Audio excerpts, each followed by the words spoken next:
Protagonistas.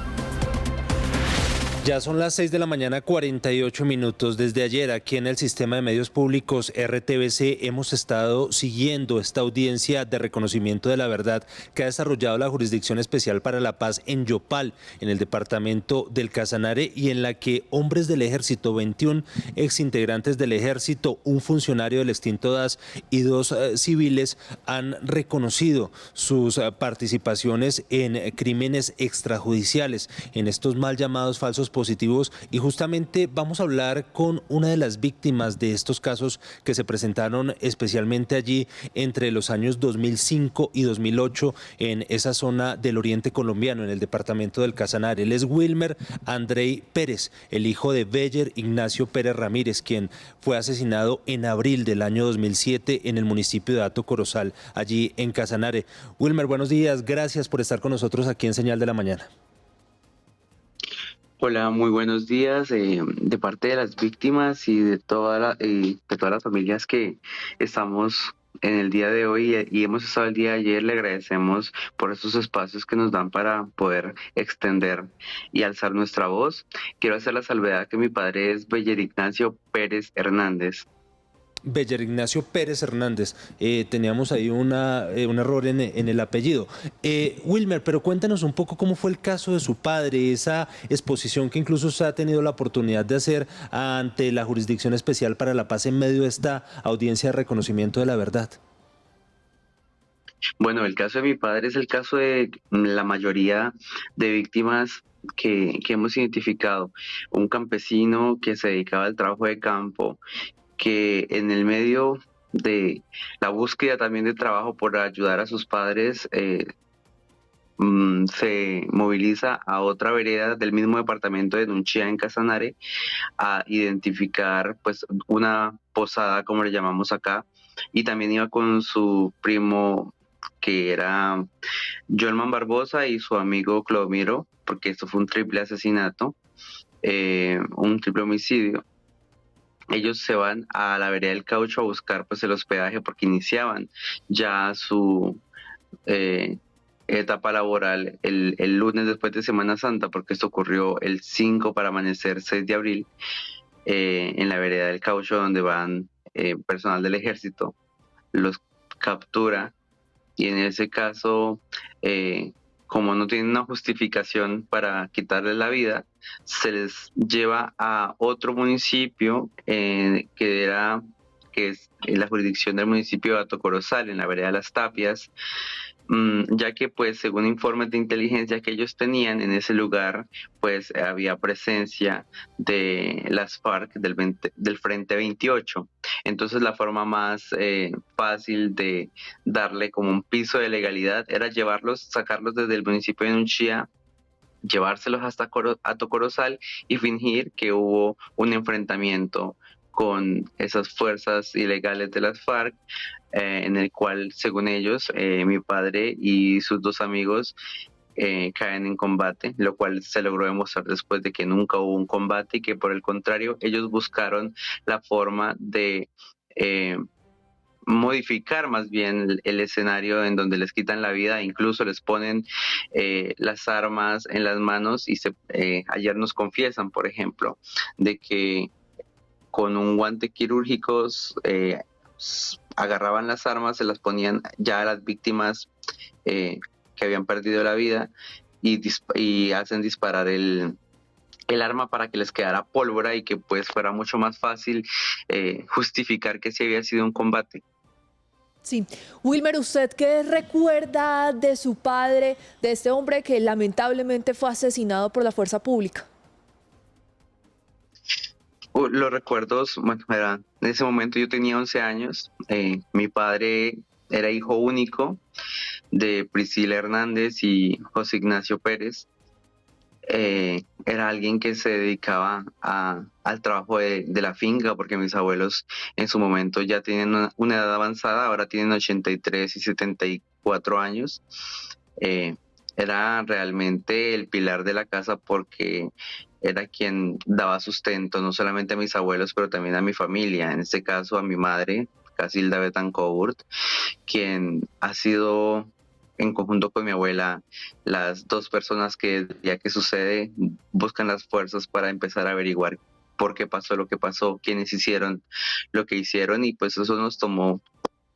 más de 15 años y nos trajo a este escenario en el que ahora nos encontramos. Entonces sí, solo tengo recuerdos positivos de mi padre, con quien yo jugaba, con quien compartía en la finca, y es muy doloroso volverse a enfrentar a estos escenarios en donde, si bien tenemos mayores acercamientos a la verdad, todavía la verdad para muchas víctimas sigue siendo inconclusa. Muchas víctimas aún no han identificado cuáles son los máximos responsables y quienes le quitaron la vida a sus familiares, pero se sabe que están aquí presentes. Entonces, ellos están tratando a veces de decir lo mínimo necesario para obtener los beneficios, intentar cumplir con el régimen de condicionalidad. Entonces nosotros le hacíamos llamado a la magistratura ayer de que tuviera unos estándares altos sobre la medida de verdad e igual para aplicar el estándar del régimen de condicionalidad. Claro, Wilmer, estamos hablando 6 de la mañana 54 minutos con Wilmer Andrei Pérez, el hijo de Beyer Ignacio Pérez Hernández, quien fue asesinado junto a otras dos personas en el año 2007, en el mes de abril. Nos estaba contando cómo sucedieron todos estos hechos. Por supuesto, él tenía 11 años, era un niño, y un testimonio, por supuesto, muy duro, muy difícil, el que además ha expuesto en las últimas horas allí ante la Jurisdicción Especial para la Paz. Wilmer, en su caso, ¿usted ha tenido la oportunidad de encontrarse con los victimarios de su padre, de saber quiénes fueron? Sí, claro. Yo tuve la oportunidad de reunirme con ellos en un espacio privado que hace la JEP, porque para llegar a esta audiencia hubo un momento de preparación, como lo mencionaba el magistrado Oscar Parra ayer y la magistrada Catalina. Y este espacio llevó primero a unos encuentros que se denominaban evento reparador, en el cual las víctimas solamente en conjunto empezábamos a conocer primero de los casos y entender el sistema de la Jurisdicción Especial para la Paz, para luego llegar al espacio privado en el que nos encontrábamos con los victimarios en un recinto cerrado. Esto pasó el 8 y 9 de este mismo mes. Y claro, tuvimos esos espacios en el que pues las víctimas sobrevivientes podían tener un acercamiento a la verdad a través de ellos. Sin embargo, hubo muchísimas quejas con este tipo de espacios porque uno, ni siquiera hubo el tiempo suficiente. Dos, muchísimas de las víctimas que pasaron que tuvieron sus casos en el 2005, por ejemplo, que están a cargo de quien era el general Gordillo de la Brigada 16 en ese año, pues Gordillo no está. Y Gordillo no ha dado,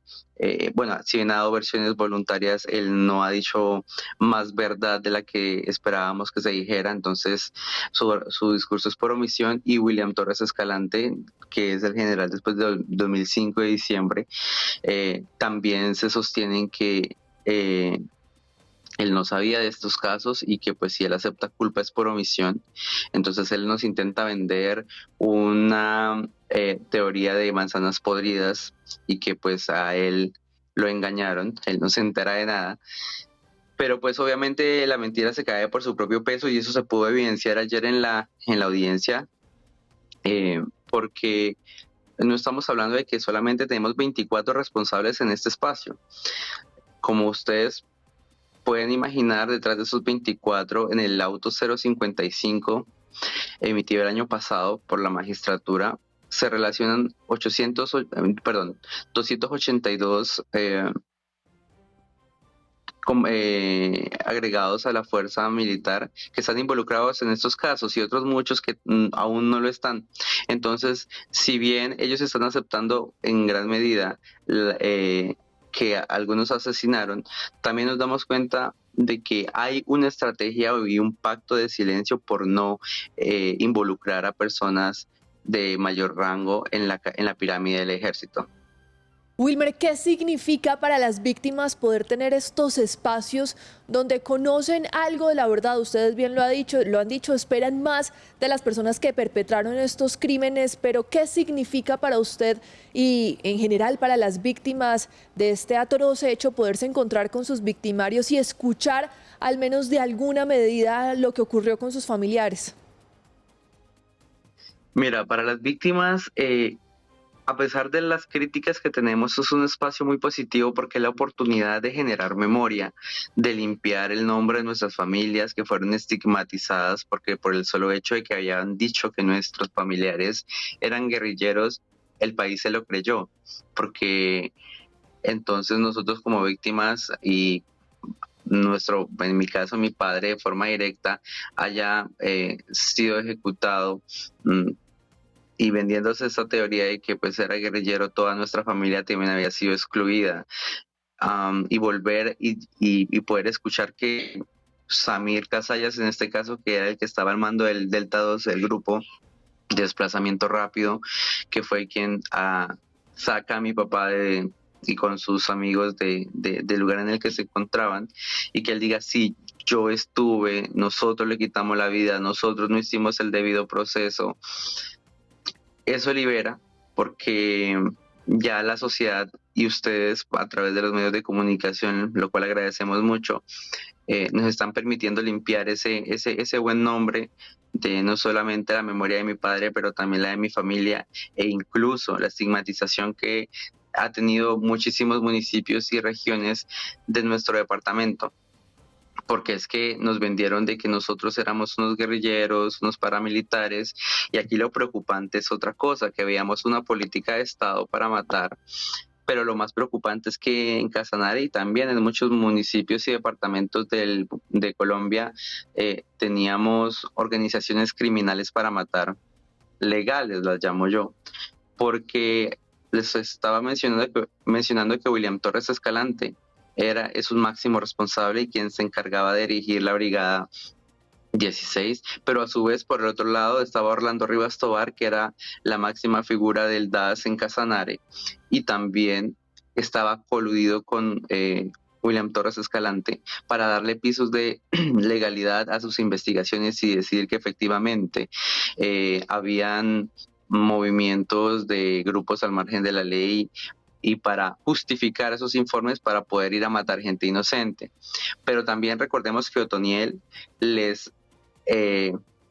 cuando estuvo ante la jurisdicción, habló de que estas personas, específicamente Orlando Rivas Tobar, William Torres Escalante, estaban coludidos y pues delinquían con el bloque Centauros que tenía presencia en el departamento. Entonces estamos hablando de que las máximas autoridades que representaban el control y quienes debían garantizar nuestra seguridad eran criminales. Entonces aquí no teníamos Estado, aquí no teníamos protección de nadie, estábamos a la deriva, estábamos en un estado de anarquía en el que pues la protección de nuestros derechos no iba a ser efectiva. Claro, Wilmer. Wilmer, hubo también una serie de actos simbólicos. Vimos unas urnas, unas materas decoradas que ustedes pusieron en esa tarima en la cual estaban de un lado pues los victimarios y de otro lado ustedes las víctimas de todos estos hechos. Hablemos un poquito de esos actos también simbólicos que se dieron en medio de la audiencia. Sí, claro. Pues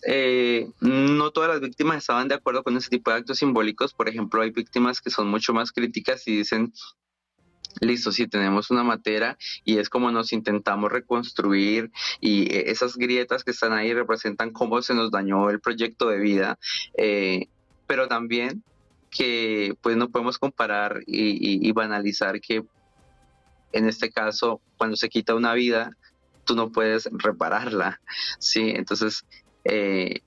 muchas críticas hubo desde las víctimas porque la jurisdicción quería que hiciéramos estas materas y ellos fueron, pero nuestro ser querido no se puede agarrar pedazo a pedazo y volver a pararlo ahí.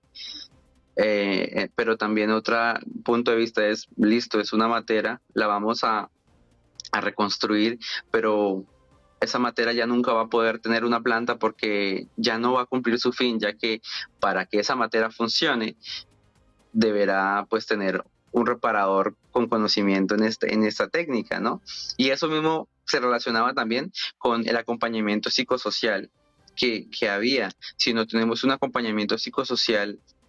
desplegado que realmente atienda a las víctimas, porque aquí venimos y claro, tenemos psicosociales presentes, pero cuando salimos de esos espacios y volvemos a nuestros territorios, no tenemos esas garantías psicosociales que puedan atender a las víctimas, que muchas veces lo que sucede en esos escenarios es que nos avivan un montón de sentimientos, un montón de dudas incluso y miedos, que cuando volvamos al territorio no sabemos cómo tratarlos, porque pues no tenemos conocimiento muchas veces de la importancia psicosocial, y eso también nos termina afectando. Y también relacionado con eso y con lo psicosocial es que al participar en esos escenarios también sentimos faltas de garantía de seguridad. William Torres Escalante en el espacio privado llegó con una actitud arrogante, llegó con una actitud de mandar en el escenario. Específicamente hubo un encuentro en público en el que él me interpeló en algún momento y literalmente mandó a callar a Sora Street de la Trinidad, que también es víctima. Entonces fue una confrontación muy fuerte en el que nosotros, en representación de las víctimas, fuimos agredidos con su actuar, con la forma en que se dirigió a nosotros. Tuvo que la jefa intervenir para decirle, para pues llamarle al orden. Las víctimas nos molestamos bastante, incluso no queríamos volver al recinto. Entonces, si esta persona se dirige así, de esa manera, dentro del recinto, en un espacio público, no sabemos, en un espacio en el que nosotros no tenemos seguridad y nos desplazamos hacia nuestras regiones, cómo podamos estar tranquilos. Incluso hubo unas críticas porque es que los victimarios estaban viajando en el mismo avión que viajábamos nosotros. Entonces eso era muy fuerte, el escenario en el que pues nosotros no tenemos garantías, esas personas están ante la JEP, pero todos están libres, solamente Orlando Rivas Tobar de los 24 está retenido. Y hubo comentarios como, por ejemplo, en el caso propio, Samir Casallas nos dice, oiga, ahora sé quién es usted, quién es su mamá y quién es su abuela, porque yo no los identificaba. Y eso fue un llamado de atención fuerte, porque tuvimos una audiencia hace casi 1 año y medio en que las víctimas dábamos nuestro punto de vista y ellos tenían la responsabilidad de seguir la audiencia para escuchar qué estábamos pidiendo. Y en ese momento mi mamá y yo participamos. Entonces, o es muy negligente y no hizo su tarea de ver nuestras solicitudes en esa audiencia, o simplemente lo puedo tomar como una amenaza, porque como es que no me conoce, si ya previamente tuvo que haber visto esa audiencia. Pues Wilmer Andrés, sin duda un testimonio duro el que usted nos entrega aquí en Señal de la Mañana, el que ha entregado ante la Jurisdicción Especial para la Paz. Le agradecemos por haber estado con nosotros y por supuesto hoy muy atentos a esta continuación de esta audiencia, reconocimiento de la verdad.